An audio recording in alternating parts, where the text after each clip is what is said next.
Hello, everyone, and welcome back. We are now doing our next 10 segment of our top 100 games of all time. This is Graham, And this is Dean. and this time we are doing 60 to 51. And I know I made the comment last one that the previous games were garbage, and I'm saying maybe not as garbage as I initially said. So I just want to remind people that these, although I have about 800 to 900 games in my collection. Same thing with Dean. We've probably played a couple thousand games. So anything that makes our top 100, we think fairly highly of. They're all precious babies. They are, yes.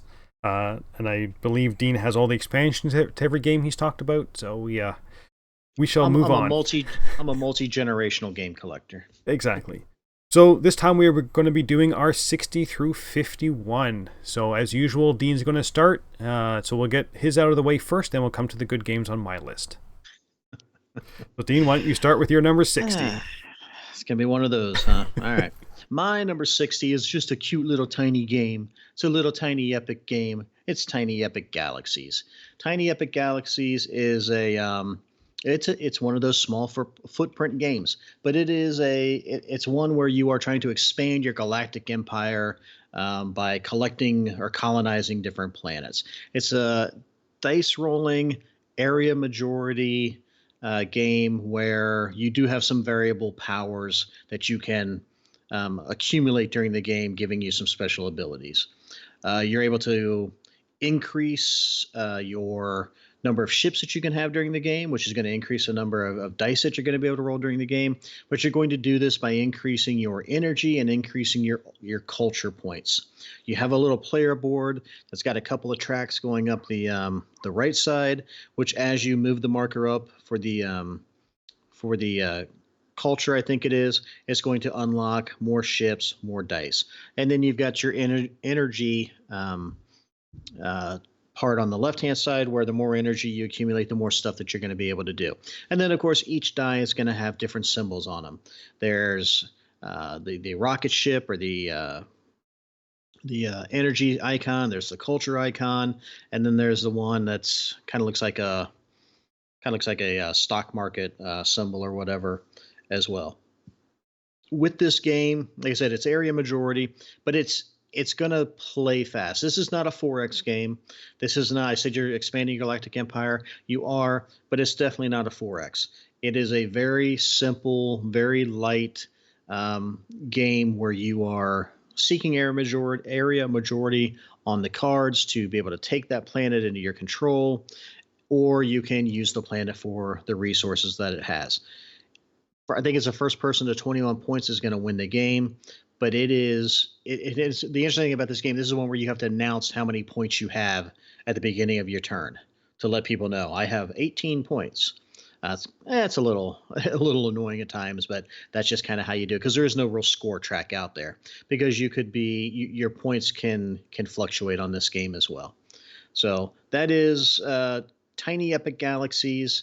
It's really the only Tiny Epic game that I enjoy, but it's a fun game. You can play it solo, you can play it up to 5 players, and no matter what, it still plays fast. It's just a neat little implementation of the mechanisms that it uses. So, Gameland Games, my number 60, Tiny Epic Galaxies. Yeah, it's a good choice. It's not on my list, although out of the Tiny Epic games I have played, this is by far my favorite of them. This is Dean and I had been talking about this in our podcast as well. That this is a game that really would benefit from a larger footprint. The Tiny Epic is kind of a gimmick, and this game really kind of warrants maybe a slightly bigger, uh, bigger box. And it was funny because when I was planning to go on vacation this year, we wanted some small games to take with us. And I thought, oh, maybe I should bring Tiny Epic Galaxies. And I was at my store and found out that they have Ultra Tiny Epic Galaxies, which is an even smaller version of this game with tiny little cubes. So I bought that. I haven't played it yet, but it comes like in a size of a pack of cards. It is a tiny little version. So yeah, although it's not on my list, this is a good solid game. So my number 60 is Azul, the Stained Glass of Sintra. And this one in particular, I like this one the best out of the three. This is a little more complex than the original Azul, and I like the idea of your moving workmen in the Stained Glass of Sintra. So if you've never played Azul before, there are going to a bunch of different color cubes get put in a bag. And then at the beginning of the round, you're going to be drawing certain numbers and place them on areas. In this game, they are round kind of discs, so you're going to be putting a certain amount in each of the round discs. On your turn, you're going to select one of the discs and pick one of the colors from that disc. So let's say one disc has 3 red, 1 yellow, and 1 green. And let's say I take the 1 yellow. All the rest of the glass pieces go into the middle of the table. And you can pick all the dice, the ones from the middle of the table, but any one you can't use are going to go in your broken glass container, which is going to be negative points. So whichever one I take, whatever single color I take, wherever my worker is, I have to put those pieces underneath my worker, and he's working on stained glass windows. And the stained glass window may take, 3 yellow and 2 red, for example. So those are the ones I want to get. Instead of taking any pieces, though, my other option is actually to move my person. So I can say, I'm not going to take anything this round, I'm actually just going to move my person. And that is an extremely strategic thing to do, because if you ever get stuck with those glass pieces that you've taken that you can't use, they're negative points. So hopefully you can stick those negative points to someone else around the table. And with the stained glass of Sintra, there's also a scoring mechanism of when you complete your windows, they're going to unlock kind of special abilities. And you are going to be placing a piece of the glass in a bottom, little track that, depending on which ones you fill in, you're trying to make a diamond pattern, for example, and that's going to score you lots of points. And if you can get multiple diamonds together, it's going to be a whole bunch of bonus points. But you're going to be running through your scoring thing at the end of each round. So hopefully you can get the stuff built so you can get some of these bonuses in your scoring to score the multiple points.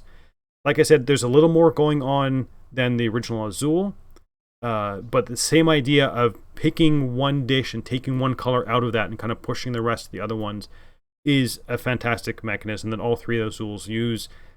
This is the one I like the best. So this is my number 60, Azul, the Stained Glass of Sintra. I've played this once. I've never played the original Azul. I've only played this one, so I really can't judge it based off the first one. I do know that the people I played it with said they enjoyed the original version better. They thought this one was kind of mean and with the negative points and stuff like that. And you could, there was a way to, I mean, well, you talked about it. I mean, you can kind of screw your opponents over by forcing them to take the negative points or whatever. But I enjoyed the play, but I only played it once. I didn't run out and buy it, but I definitely would like to play it again, because I think I don't know if Azul, the base game, would have enough for me to be that interested in it. So, yeah, this one was fun though. Yep. Yeah, this one is definitely, there's more player interaction in this Azul than there is in the first one. And if you want a more basic entry game, the first one may be more of your liking. If your group is more into the, not exactly take that, but I don't want to take the negative points, I'm going to try to make, Dean or whoever else take the negative points, then strategically moving your person around at the right time so you don't have to take the pieces of glass is definitely a big fun aspect of this game for me. Yeah. All right, my number, what am I at? 59. Yeah. My number 59 is so my 60 was a little tiny epic game. My 59 is a big epic game, and that is Here I Stand by GMT Games. Here I Stand, 2 to 6 players. You can play it with less, but I would never recommend playing it with anything less than 6. You want that full complement of players. Going to be a 3 to 6 hour game, so it is an investment, and it's over a 4. It's a low 4 for the weight. But this is all about the Protestant Reformation and the powers that be during that time, jockeying and fighting for not only power on the land, but also power within either Catholicism or Protestantism. Who are they going to support?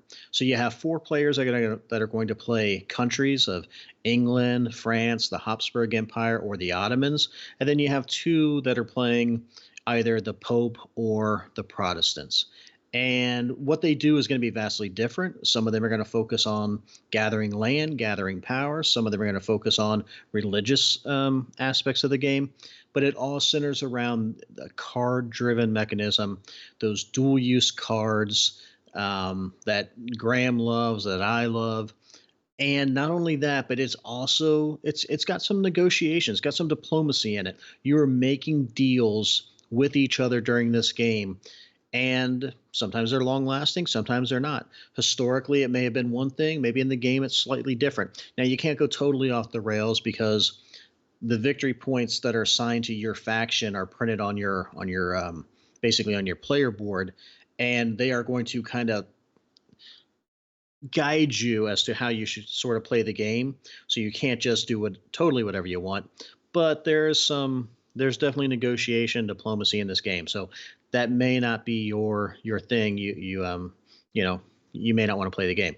But if you like diplomacy, if you like dual use cards, and you like a time period that doesn't get a lot of discussion, Here I Stand may be for you because like some of the religious actions, you can write theses, you can burn books if you're the pope, you can call like religious conferences, religious debates, and depending on who wins them is going to skew the favor either for Catholicism or for Protestantism.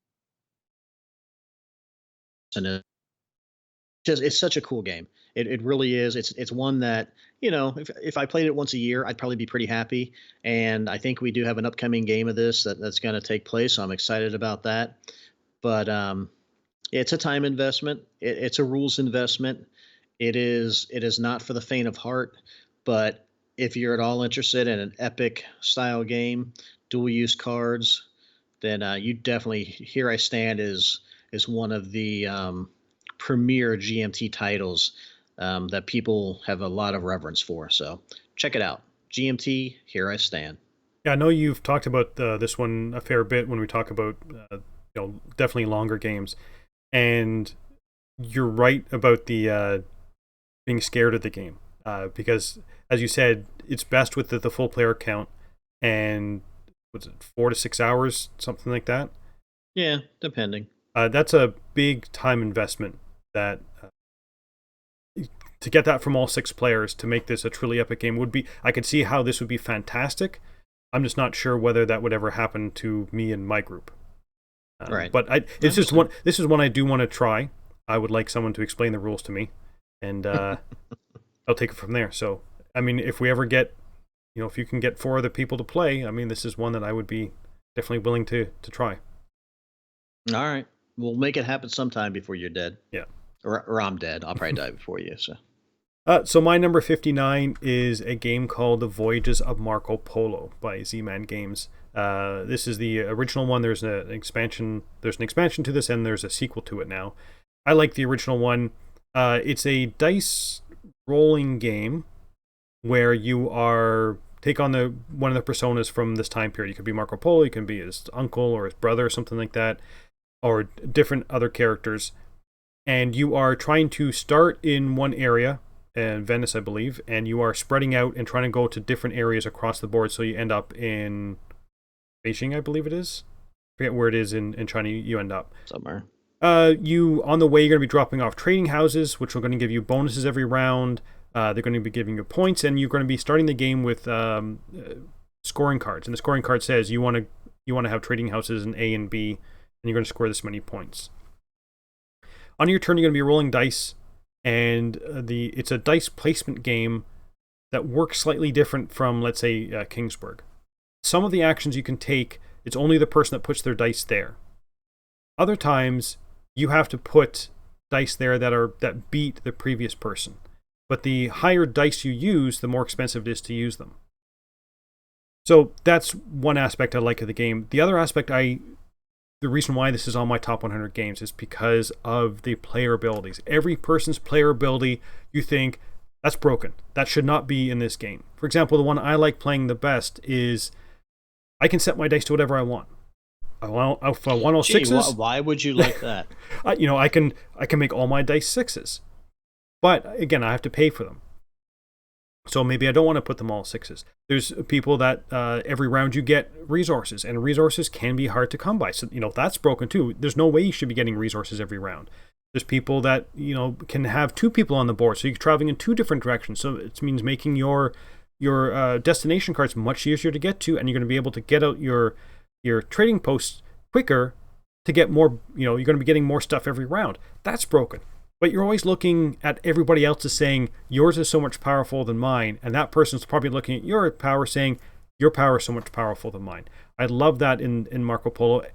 I find that all the abilities are balanced. But when you first start to play this game, you're thinking, wow, that looks so powerful, that's broken, that goes completely against the rules. And that's the point of Marco Polo. And one of the reasons why I thoroughly enjoy it. So that is my number 59, The Voyages of Marco Polo. Yeah, it's a good choice, and this is the one where I think if you, let's say so some of the spots require two dice, and say you put a 5 and a 2 in there, you're going to only base your the resources you're going to get based off the value of the lower die. Yeah. So if you had, I mean, so that there's that it it's not like you're going by the sum, you're going by the lower die value.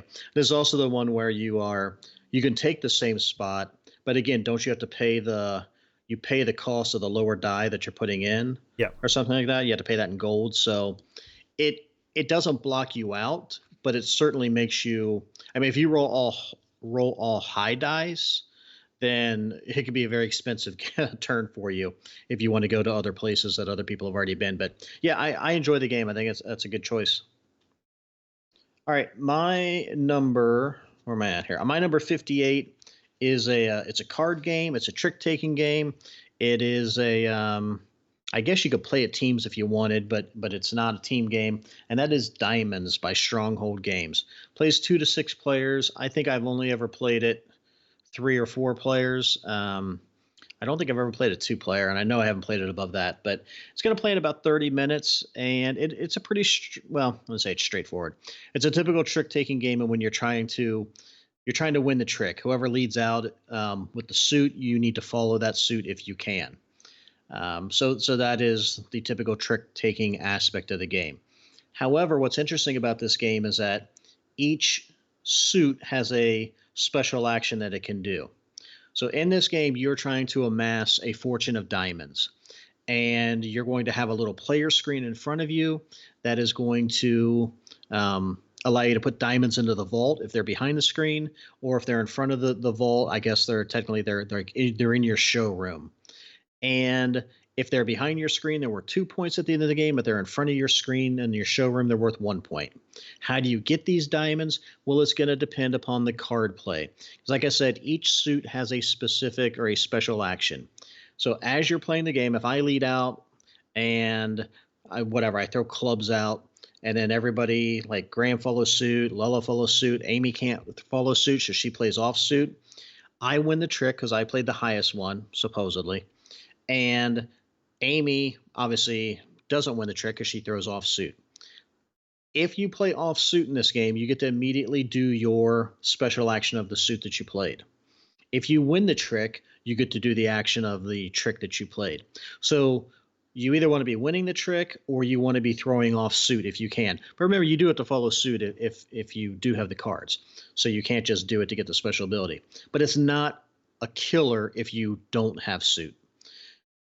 At the end of everyone, I forget how many rounds you play, 6 rounds, maybe 7 rounds, depending on how many cards you get. At the end of that, everyone's going to look at the number of tricks that they won, and they're going to place their cards out based off the suit. Whoever's got the most hearts is going to get to do the special action for hearts. Whoever has the most diamonds is going to do the special action for diamonds.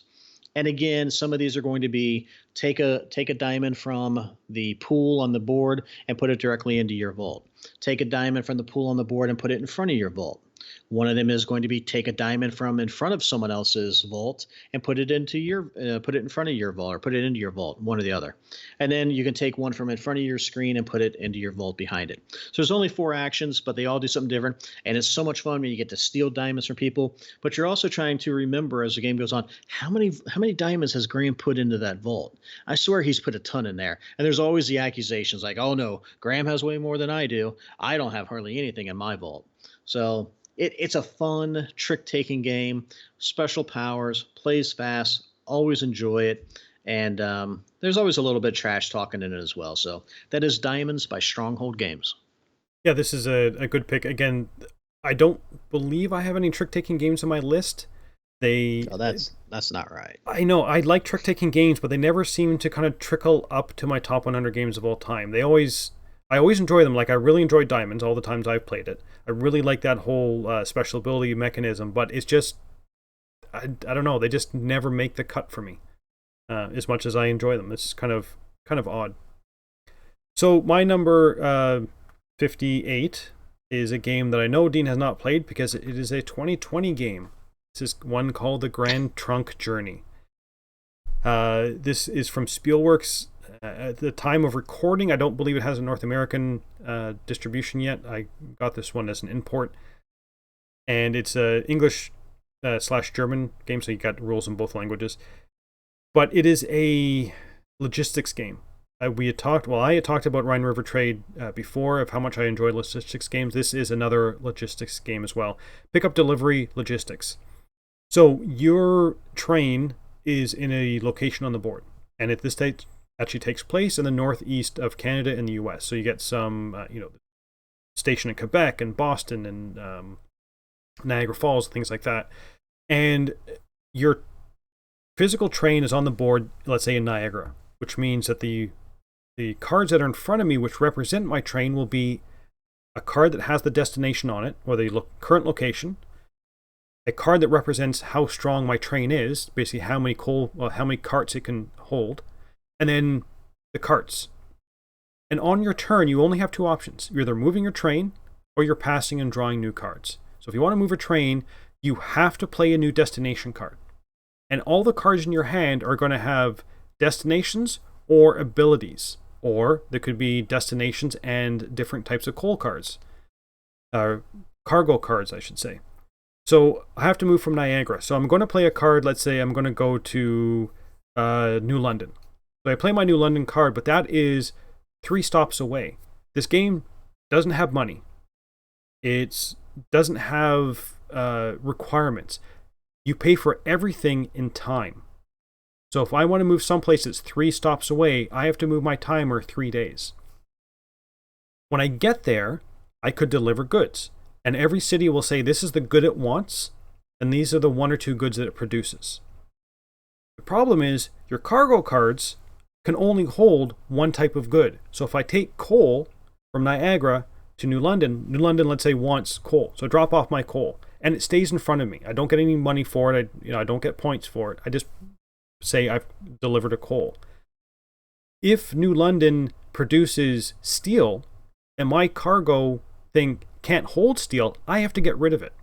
Now I have the option to play one out of my hand that does hold steel, but I also have to make sure that my train can hold that. So let's say I went to New London with coal, but they didn't want coal. Well, I either have to unload my coal where New London doesn't want, I'm actually going to lose points for it, so I can get rid of my coal car, so I can put my steel car on there to hopefully pick up some steel and get it somewhere else. All this planning comes based on the cards that are in your hand. So you're trying to figure out where I can go to, or the other cards I have in my hand, can they give me some special abilities? So you can increase the strength of your train based on the abilities. But to increase your strength of your train, you not only have to have the development card in your hand, you also have to have delivered 3 coals already. Then all it does is it costs you a day, you move it up, and you now have a better train. You want to make it stronger, then you have to have delivered steel. And if you deliver 1 steel, you play your development card, and you can now add, instead of having 1 car, you can have 2 carts on it. But again, that costs you days to do this. Everything is paid for in days. You want to buy a special ability card, that's going to cost you in days. You want to get you want to claim one of the objective cards. The first person to have 3 or more steel things delivered, you can claim that, but it's going to cost you days to do that. And you get victory points for that card.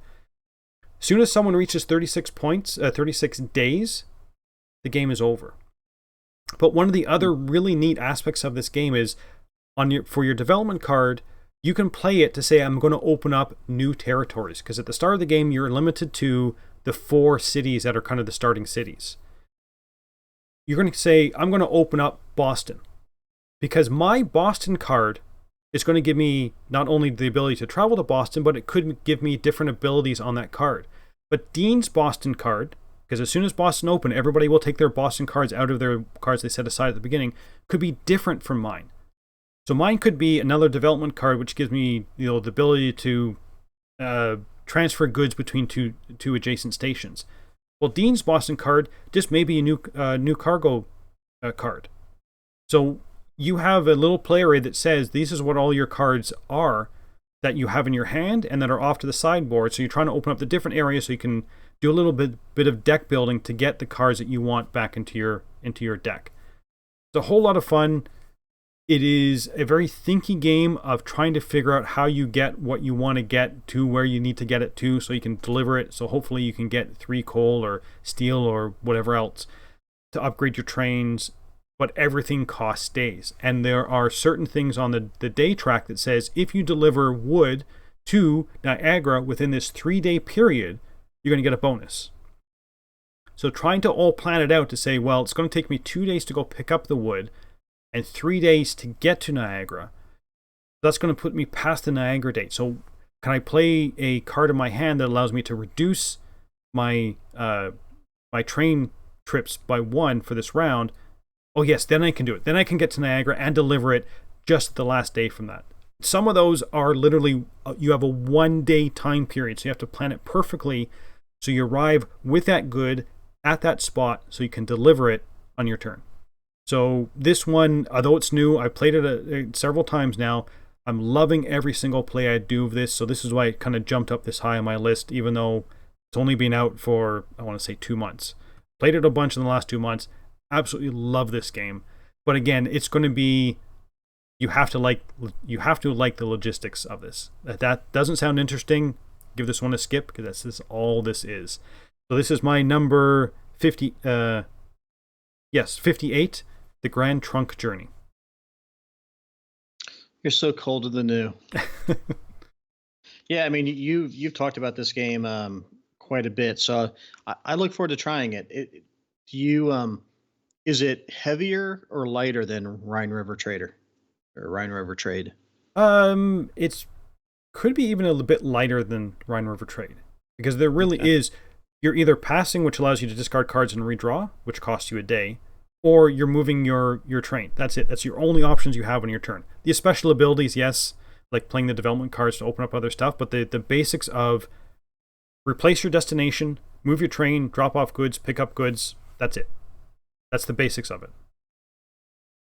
All right. Well, put it on the list. You can try to sell me on it. Well, okay. You seem so enthusiastic and energetic when you talk about it, so you must be enjoying the game. That I am, for sure. All right, my number 57, I think, is my first Rosenberg game that's been on my list, and that is A Feast for Odin. Feast for Odin by Z-Man Games, 1 to 4 players, plays probably about 2 hours, and about a 3.8 on BGG. This is a worker placement, I don't know, action selection game where you are. Obviously, you got a lot of choices out there. It's a huge game. Lots of places to choose to where you want to put your workers. Even though you can't go the same place that other people are going, you can just pay more workers to kind of maybe get the same action or a little bit slightly different version of that action. And then you're acquiring tiles, whether they be food or they could be some sort of relic or whatever, and you're covering up your grid. So I guess they consider it like a grid covering game, because on your grid, on your player board, you're gonna have all these pre-printed symbols, and most of them are negative, like negative coins, things like that. So you want to try to cover as much of that up as possible, because if I remember correctly, coins are victory points, right? Yeah, you're covering up the minus victory points that at the end of the game, whenever Right. it's uncovered, you get minus points for. Right. So, and then some of the stuff you cover up will actually give you stuff as well. But it is, I don't know, it's big. It's got a big footprint, and it's I would normally say it's a typical Feld game. There's lots of ways to score points, but it is a big, overwrought game put out by Rosenberg. And you never have a shortage of things you want to do, but you can't focus on everything or you won't get anything done. So you definitely can play this game over and over again, try different strategies. You can, besides your player board that you're trying to cover up, you can buy more buildings or buy islands that you also want to try to cover up because those are worth additional victory points at the end of the game as well. There's a lot going on in this game. There's occupation cards that you can get. You can go on hunting or whaling or raiding quests or expeditions. A lot to do, a lot of choices. It's but the kind of the puzzly aspect of it is what piece do I need to fit in this spot right here? Because I need to cover this up to be able to whatever unlock this or to be able to go in a different direction. So I'm sure I would venture to guess is somewhere going to be on Graham's list further down the road. So I'll let him explain it in greater detail. And that is A Feast for Odin, my number 57. Yes, very good choice. As Dean alluded to, it may appear, may not. I'm not making any guarantees, but yes, we shall see. So my number 57 is a game called Crusaders: Thy Will Be Done. This is a game I think it's overlooked. It kind of came out and went without a lot of people talking about it, but it's one I really enjoy. So Dean had mentioned before a Rondel game, and this is a Rondel / Moncala game. When Dean was talking about, I think it was Colors of Paris has a Rondel in it.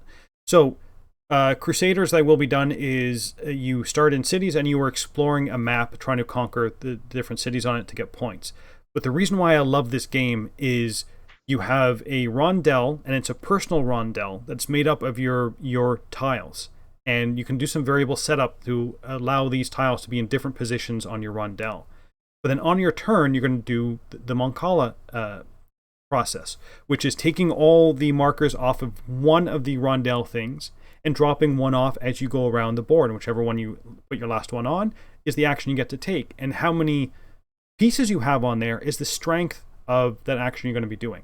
You're going to want to be getting buildings out. You want to increase your army. You want to get your farms built up. You want to be exploring the board. You want to you want to be attacking the different cities, because quite often you are looking to get to cities, and the faster people can get there, the more points they're going to get because they're further away. It's a fun game that, like I said before, I think it was kind of overlooked. I don't know why this one kind of came and went, but I really enjoy this one. And it all comes down to that variable rondel setup.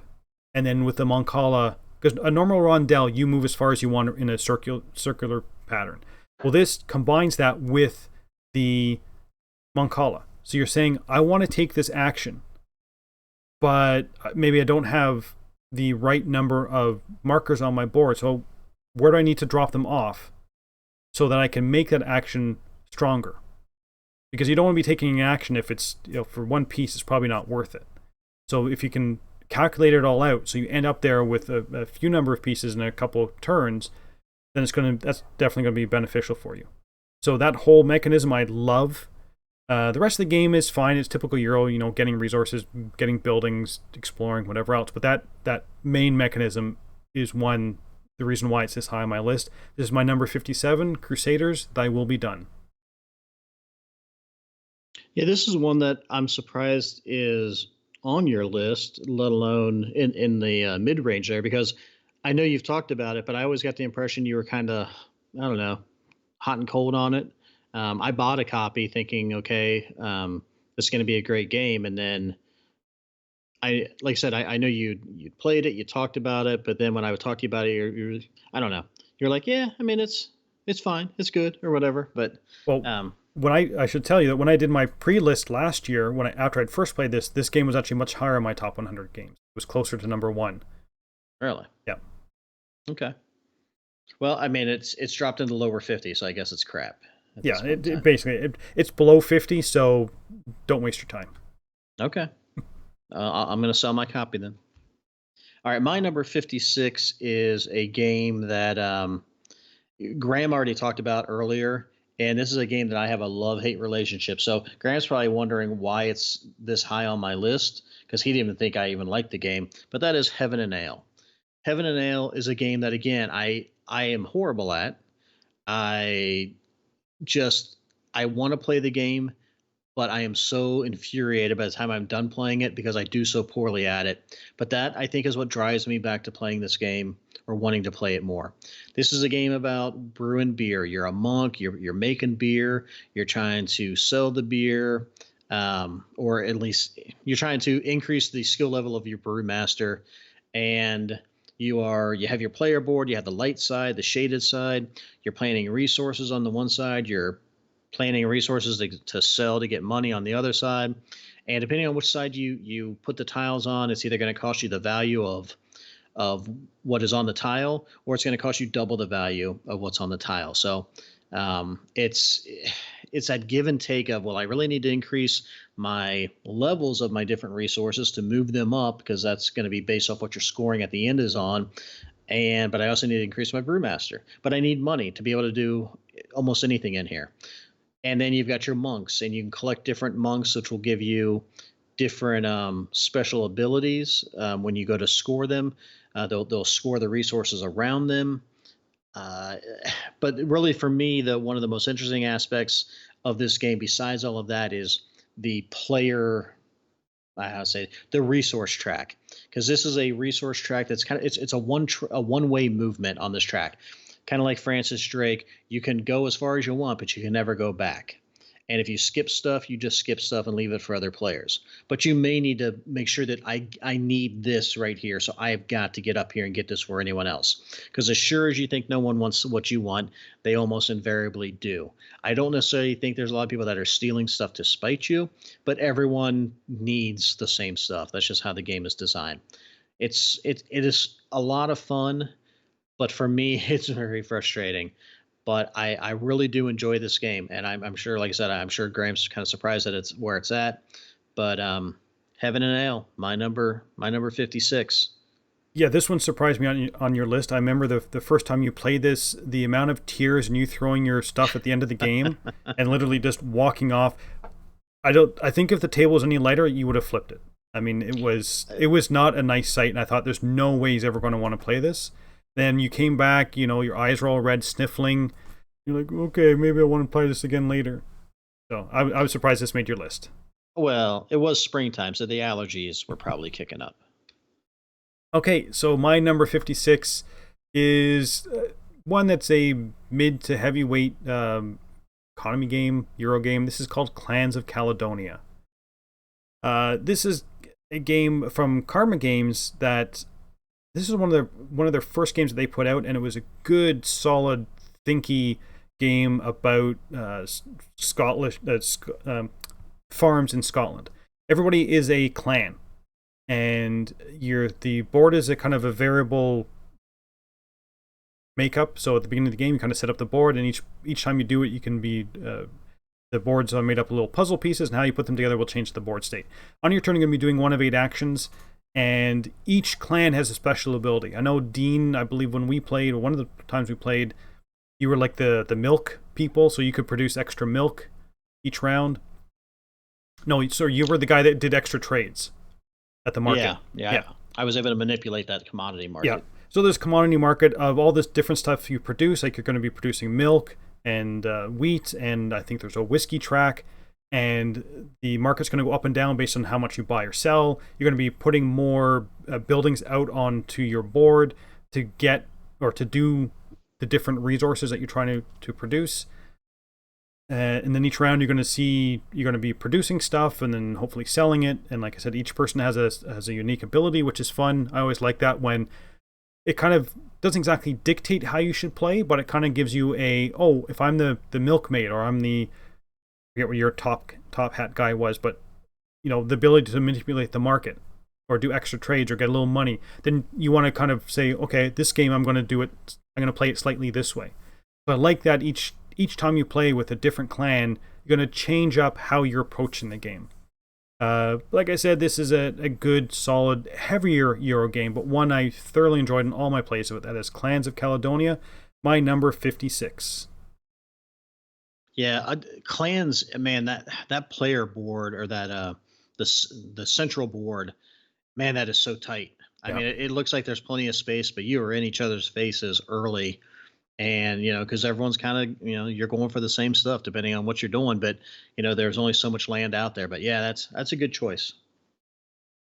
All right, my number 55 is a game that is a 2019 game.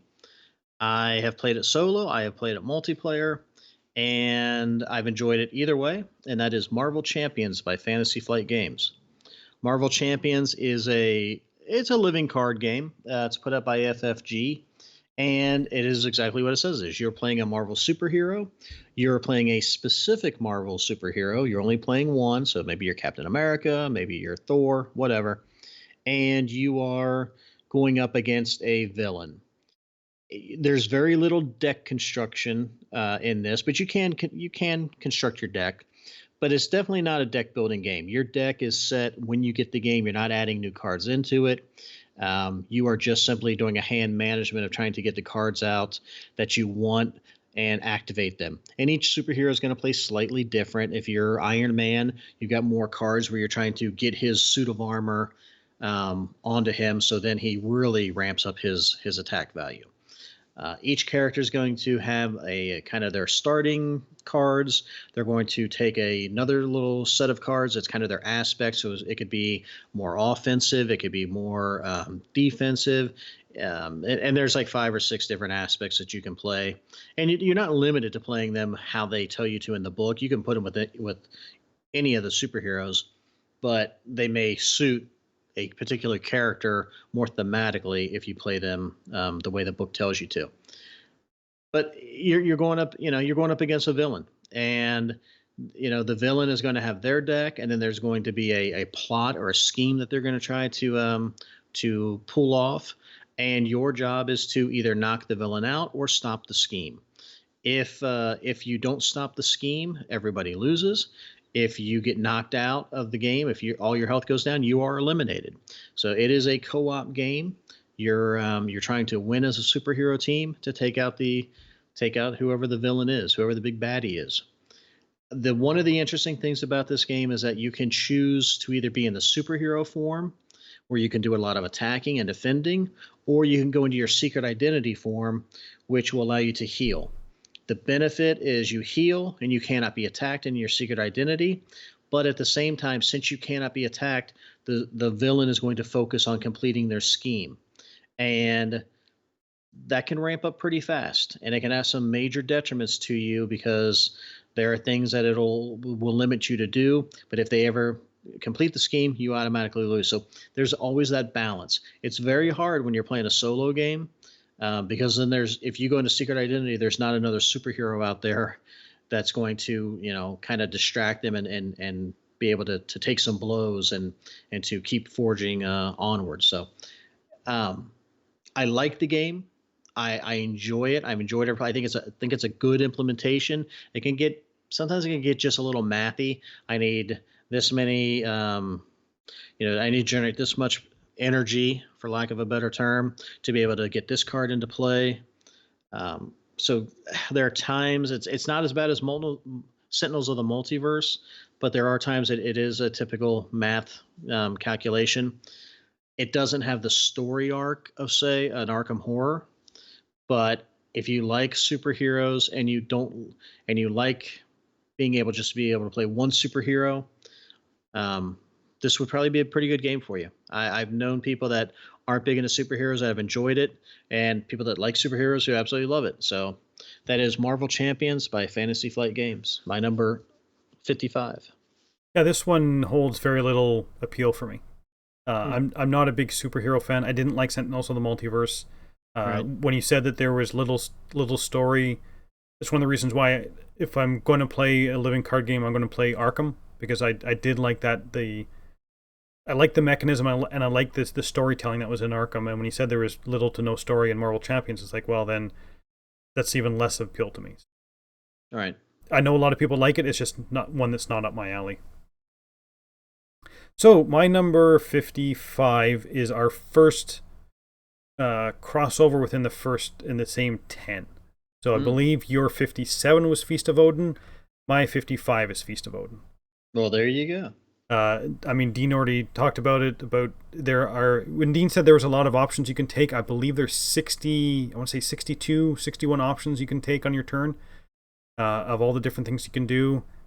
And that whole Tetrisy thing of trying to fill up your board, but also leave certain things open so you can get those at the every round is always fun. But then being able to put food on them later on so you can cover it. I actually have covered my entire board by the end of the game. I have yet to successfully get an island and complete that one as well. I find that very difficult. But yeah, lots of fun. Dean kind of went through it all, so I'm not going to belabor the point. So this is my number 55, A Feast for Odin. Well, I can't argue with you, obviously. I mean, I guess but you've had more than one Rosenberg on your list. I think that was my first one for him. Yeah, I believe that's my second Rosenberg. Okay.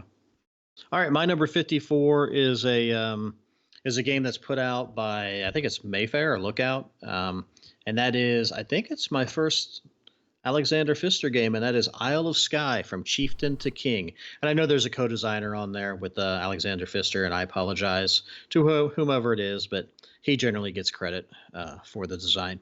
So Alexander Pfister. So Isle of Skye is was put out in 2015, and this is one where you are.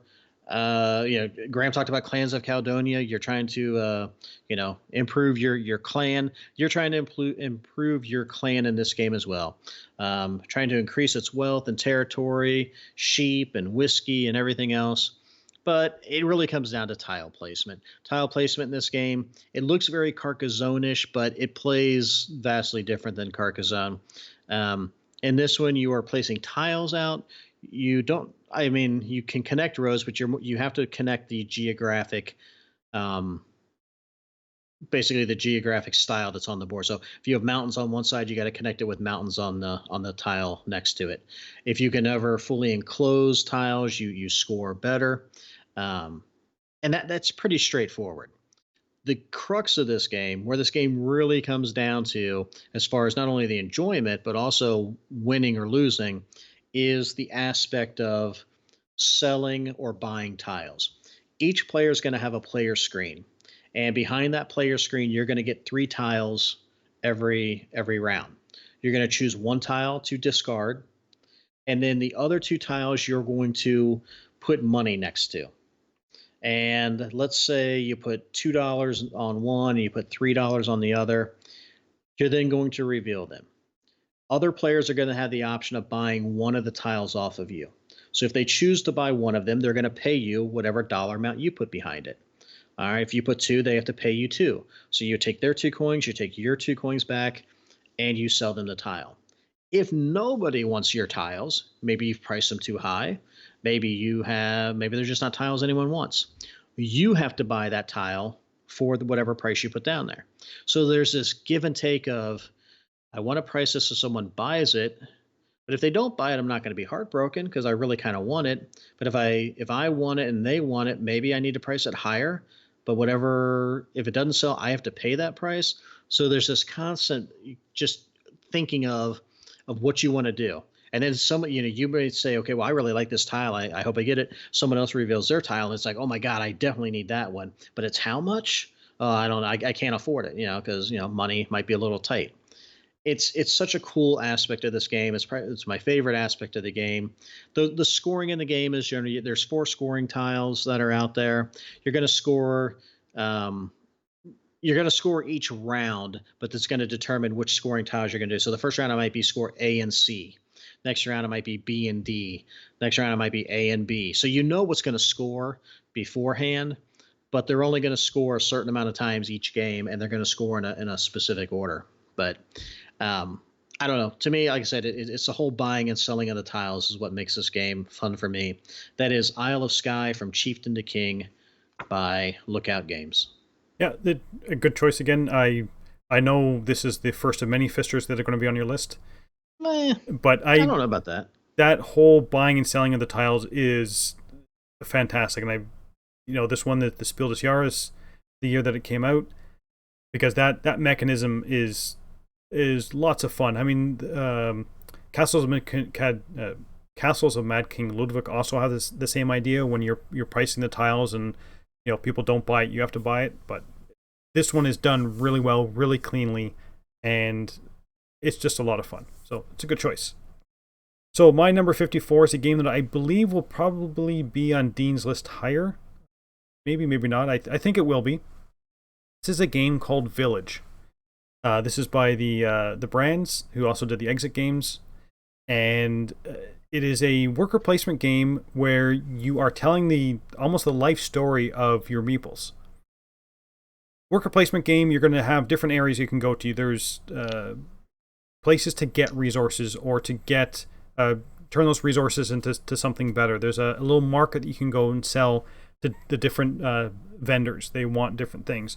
There is a monastery you can go to send your people to advance them on the monk track. There is an area on the board that allows you to travel to different areas and kind of visit different villages and get bonuses from there. But at certain times, your meeples are going to die. They get old and they die, and then new ones come in. But as they die, you're putting them, I guess, in the cemetery area of the board, and you're going to have, those are like the memorable people of the village. So you want to have your clan as the most memorable people there.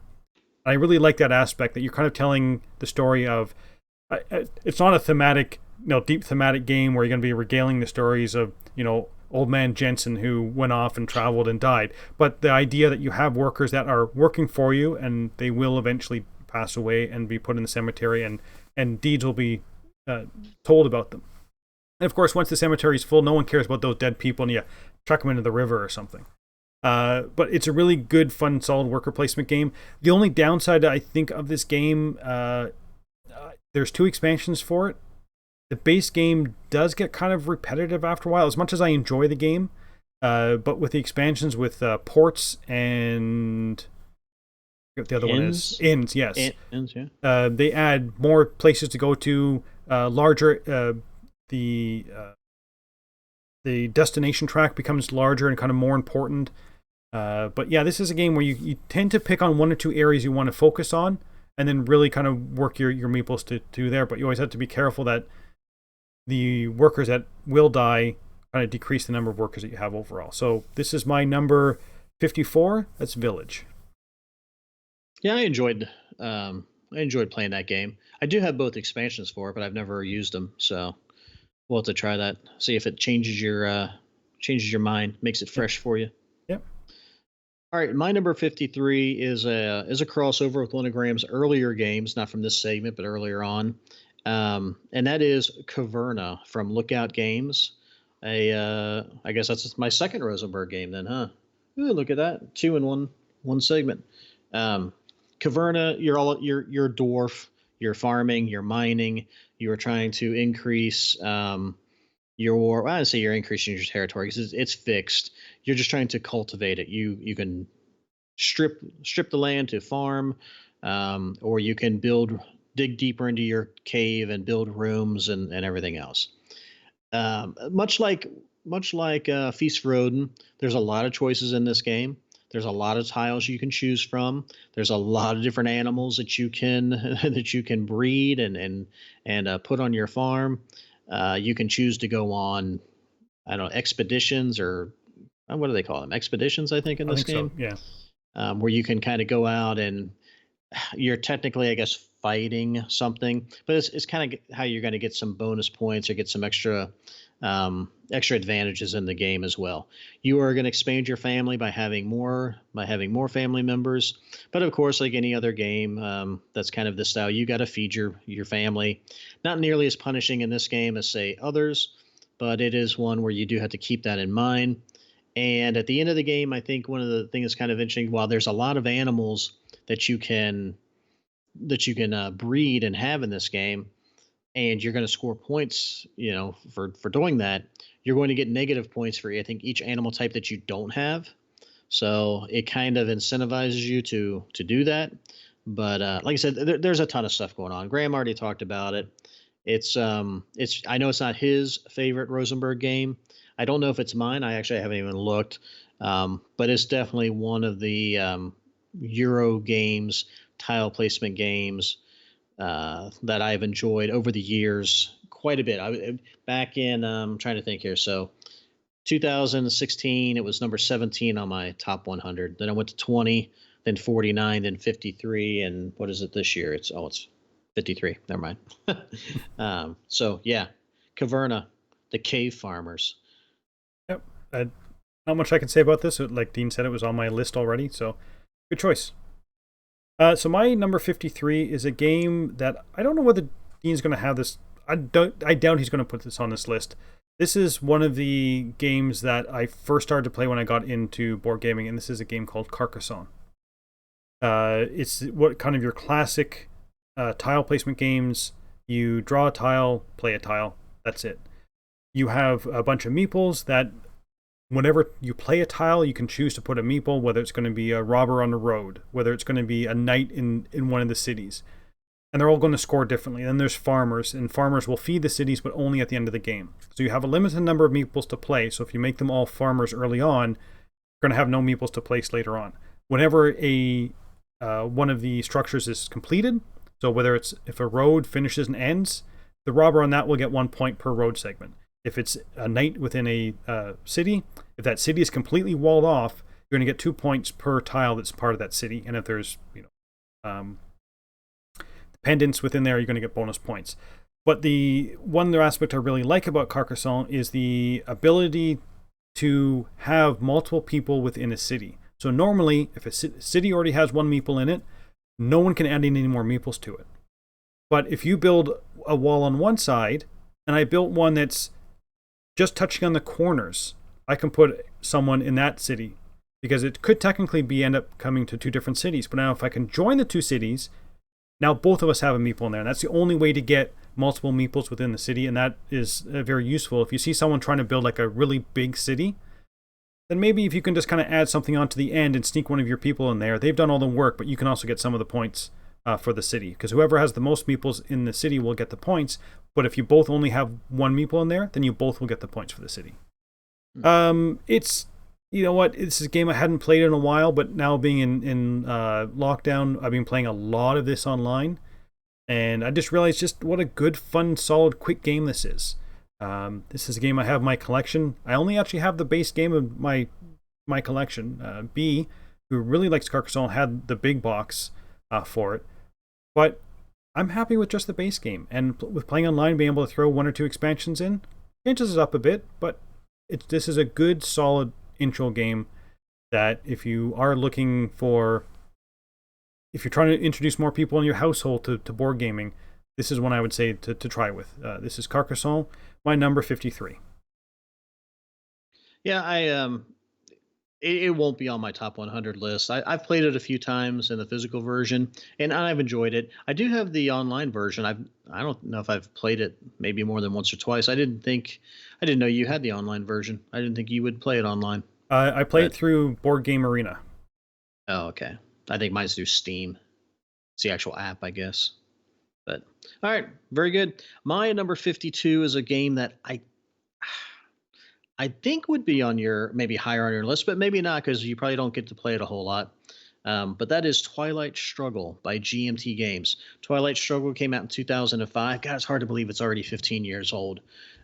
Just seems like yesterday that everyone was getting Twilight Struggle and all a buzz, and it was number one and everything. But Twilight Struggle, I already talked about Here I Stand being an epic game. Twilight Struggle is not going to take nearly as much time, couple hours, maybe 3.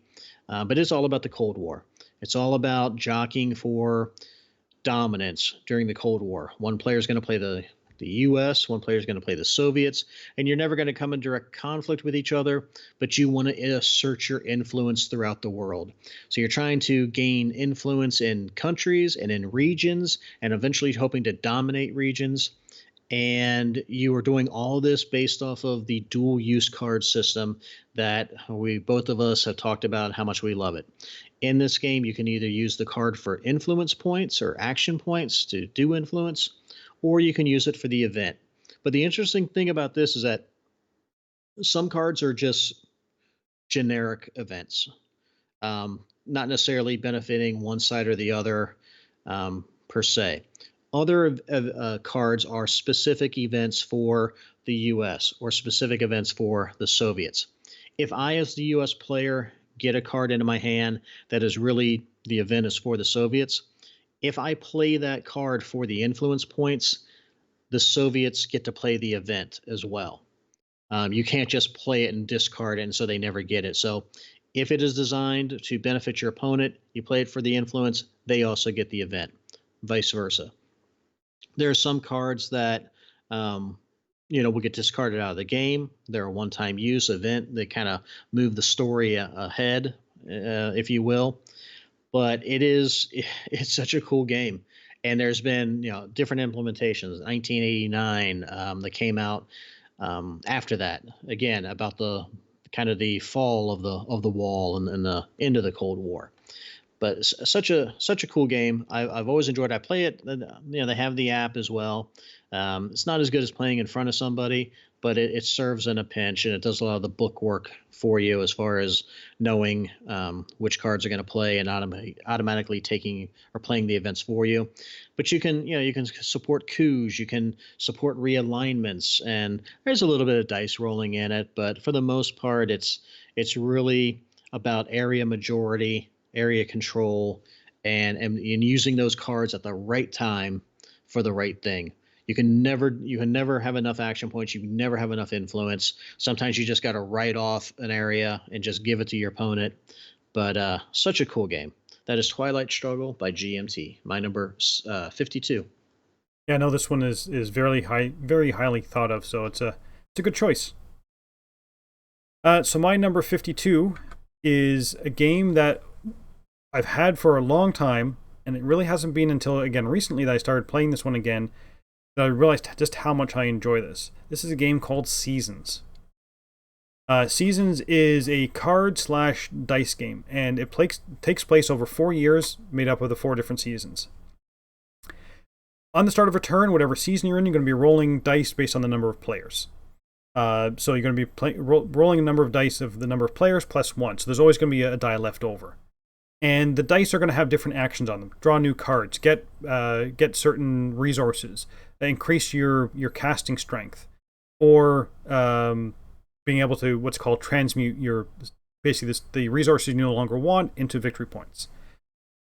Whatever die is left over is going to have a certain number of dots on it, and that's actually how far the season is going to tick forward. So manipulating that is important as well. But at the beginning of the game, if you play the full game, you're going to be drafting cards. You're going to be drafting 9 cards in total. Once you have those 9 cards, you're going to be splitting them up to the 3 different seasons. Sorry, 3 different years. So, you're only going to get 3 cards per year, and you want to stagger them so your stronger cards that maybe require a lot more resources or give you end of game scoring, things like that, maybe appear later than earlier on. So I'm going to draft a die. When everybody's drafted the dice, the first player is going to action their die and maybe play some cards. Sounds fairly simple, and the basic concept is, but it's all the cards in the season's deck are great ways to manipulate what season it is. Sometimes you can move the season back, the season marker back, or forward if you're trying to rush the end of the game. You draw more cards to bring into your hand, so hopefully you get more cards to cast. Or draw as many cards as there are people and hand 1 out to each person. The problem is, if you ever get at the end of the game, if you have cards left in your hand which you have not been able to cast, you get minus points for it. I think it's minus 5 points for every card you have left in your hand. But you can only cast the number of cards in front of you as your casting strength. So at the beginning you have 0 casting strength, which means you can't play any cards out of your hand. So you need to be drafting the dice that will increase that casting strength, so now you can do 1 or 2, and hopefully you can play other cards which will increase your casting strength as well. Some cards have abilities you can use. So on your turn, you action a die and you say, well, I'm going to get rid of this resource to activate this card, which does this, and this stops Dean from using his card, or I'm going to copy your card. Just a whole bunch of different things. This is another game that I only have the base game of it, but I've been playing this one online as well, and online allows me to play with every single expansion, every single promo, so I throw everything in and draft from that. And you're getting these really weird combos of cards that work together that maybe hurt other people, or you can combo them that works really well. One card will say, if you have less than 3 resources at the end of your turn, you get 2 resources. Another one says, for every water resource you get this. And it's just a lot of fun. it can be frustrating at times because sometimes if you plan really well in the spring season, like the very first season, you could get all the 3 cards out. You get nothing to do for the rest of the year. So in that case, you want to be hopefully making sure that the die that's left has the most pips on it to kind of advance the year around quickly so you can get more cards into your hand. A lot of fun. This is one that's really grown on me in the last, let's say, 4 to 6 months. One that I believe was on my leftovers from our podcast when I wanted to get back to the table, maybe 5-6 months ago. I got it back to the table, enjoyed it, played it again and again and again. Lockdown happened, started to play it online again and again and again. So Seasons has really skyrocketed for me. Went from a game that I was meh on to one that I'm really, really enjoying. So that is my number 52, Seasons. Now, is this one that you're playing on Tabletop Simulator as well? Board Game Arena. Board Game Arena. Yeah. Are you playing with Megan and B or with Jack and them? Jack and Jason. Okay. Yeah, this is one that I owned, and I ended up selling it, which weird thing is I kept Lords of Zidit, and I sold Seasons. I should have flip-flopped those. Yeah. Yes, you should. I completely agree with that. Yeah, and now it's very hard to find a copy of Seasons as well. It's getting up there in age. I mean, it's 4 or 5 years old now, maybe more. Wow. Yeah. That's ancient gaming terms. It is. Oh. All right, my last one for this segment is one actually that Graeme talked about on this segment as well, I believe, and that is Voyages of Marco Polo. Voyages of Marco Polo, my number 51, came out in 2015, Z-Man Games, plays in about an hour, but for all the reasons that Graeme said that he likes the game or enjoys the game, kudos, and I will say ditto to that as well. One thing he didn't mention, but I find it interesting about the game is, so when you're moving along the top of the board, where you're going from Venice to wherever it is you want to stop at, there's little waypoints, little oases that you don't have to stop at them, but they count as one of your movement actions. Like, so it's 1 to go to here, and it's 2 to go to here, and so on and so forth. But along the paths, there's additional things that you might have to pay. There's little camel icons or coin icons, which is going to increase your cost to move there. So while normally maybe 2 movement points to go there, it may actually be 2 movement points plus 2 camels, or 2 movement points plus 7 coin, whatever. And then if you're the first person to get to a bigger city, you get to place out, well, one, you get to collect a bonus tile, that there's a bonus tile, and then you have to put out one of your trading posts.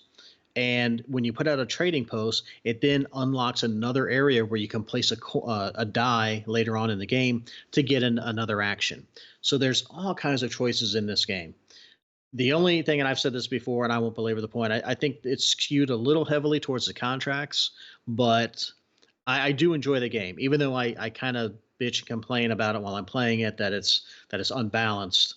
I do really enjoy the game. It's kind of like another Heaven and Ale for me. But I enjoy it because there's so many things going on in the game, and I do have the expansion for it. What is it?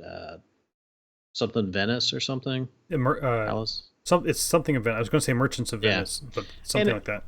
Traders of Venice. Is that what it is? Yeah. So it's a little sideboard that you can add to it. It gives you a couple different options to go and do some things, but then it also comes with more player characters and the special characters that you can have just for one turn, and some of them are really good, and it really makes it interesting. So, Voyages of Marco Polo, my number 51. Good choice from myself and from Graeme. Yes, I will second that. It was a good choice on both of our opinions. So my number 51, the last one for this list, is not going to be a surprise because I accidentally put Dean and I's ones in the reverse order, so you just saw it flip by. But my number 51 is Bruges. Can't go with top 10 without having a Steffenfeld game on my list. So for this segment, this is Bruges. Bruges it's a card game, and again, it's multi-use cards. And I believe there's 150 something cards that are all different. And you'll be playing the cards for the different actions and on the different areas on the board. You want to mitigate threats. You want to, expand the waterway. It is a typical Stefan Feld game in terms that it is relatively themeless. It's just basically manipulating your position on the boards in different areas based on the cards you're playing. And again, it's a thinky card game that you're going to be using the cards in different ways, which again we like. Not like a GMT game or some of the other games when they're multi-use, but it's the same idea that you can use them in different areas based on their color. You're going to be putting them in houses, and you want to match the house color to the patron or the card color. Lots of fun. Game actually I haven't played in a while, but one that I kind of every time I look at it and go, oh yeah, that's such a good game that I enjoy playing. So this is my number 51, Bruges. I have not played it. I do not own it. And I can't say that about a lot of games. I can say I haven't played it, but usually I own it at least. But yeah, that is one that has slipped past me. And I think it's something that's very hard to get now. Now it is, yeah. Because there's an expansion for it as well. I think that's very highly sought after. Don't have the expansion, just have the base game for Bruges. Yeah. So that wraps up our 60 through 51. So we're going to be getting into our top 50 games next time. I hope you guys are enjoying this. That it's fun for Dean and I to put together. And like I said, the games are just going to get better from here. So until next time, thanks for watching. See you guys.